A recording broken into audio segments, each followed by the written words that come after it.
If you continue to override this intuitive feeling that your body actually needs a break, your body may get to the point where it actually forces you to take that break. Hey guys, it's Robin and welcome back to the Science of Self-Care.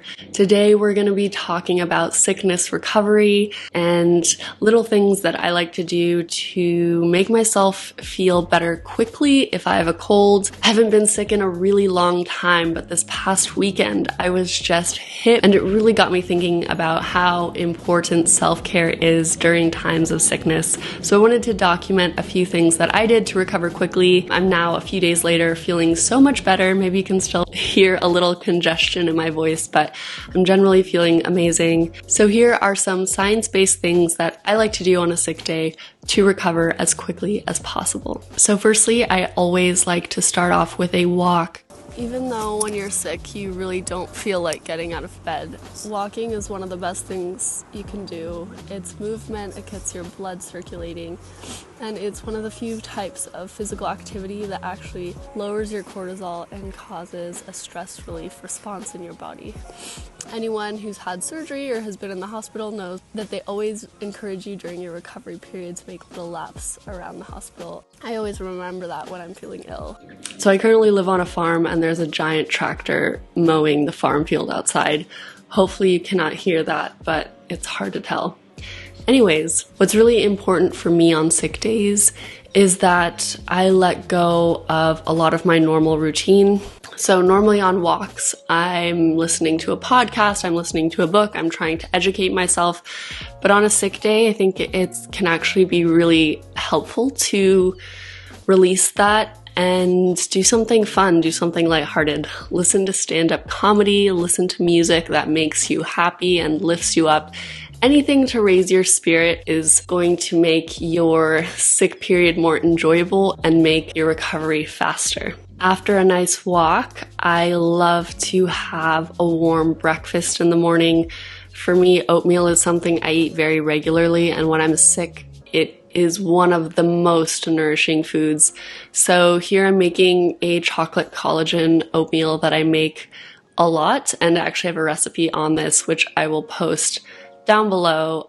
What I love so much about oatmeal is that it's warm and easy to digest, so it's very comforting, and my body doesn't have to work too hard to get nutrients out of the oatmeal. It's very easy to add things in, like spices. I added cinnamon as well as cacao into this oatmeal. It's also easy to add in protein. Protein is also very helpful if your body is in recovery mode, so that's a breakfast that I always especially enjoy if I'm not feeling well. I also wanted to share a few supplements that I take. I think most people have heard that taking vitamin C and zinc is good for you during a cold. There is evidence that both can help shorten the duration of a cold and reduce the severity of symptoms. But I also saw that vitamin C does not reduce your risk of getting a cold. I also really prioritize vitamin D, and I take a vitamin B complex.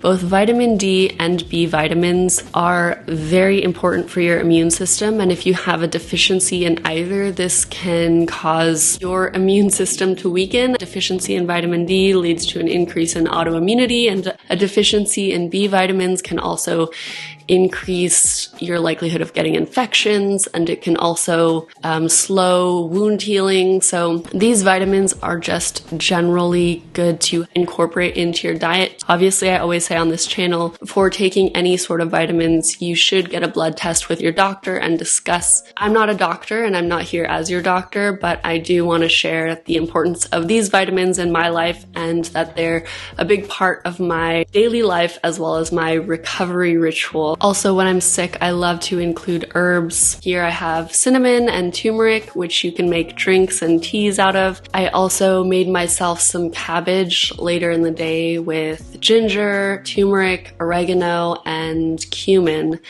And it just really has this kind of herby spiciness that feels like it clears your sinuses. It's really hard to find quality scientific studies on different herbs as healing tools, but I will say that I personally love to take herbs, even if just for the placebo effect. I'm putting in these antioxidant-rich herbs and spices into my food. It just makes me feel like I'm doing little things to improve my state. And that sort of mindset can actually have real therapeutic benefits, as seen in many open label placebo studies. So I like to add herbs.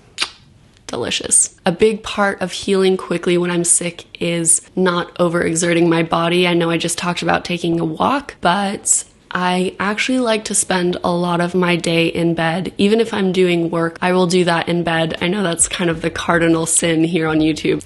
So I moved my computer to my bed, and I am now just going to lay here for a lot of the day. I basically just canceled a lot of things in my agenda and am focusing on resting. Just spend a lot of time in bed to the point that you're almost sick of being in bed. Because once you reach that point where you're actually sick of being in bed, you know you are getting somewhere in your recovery.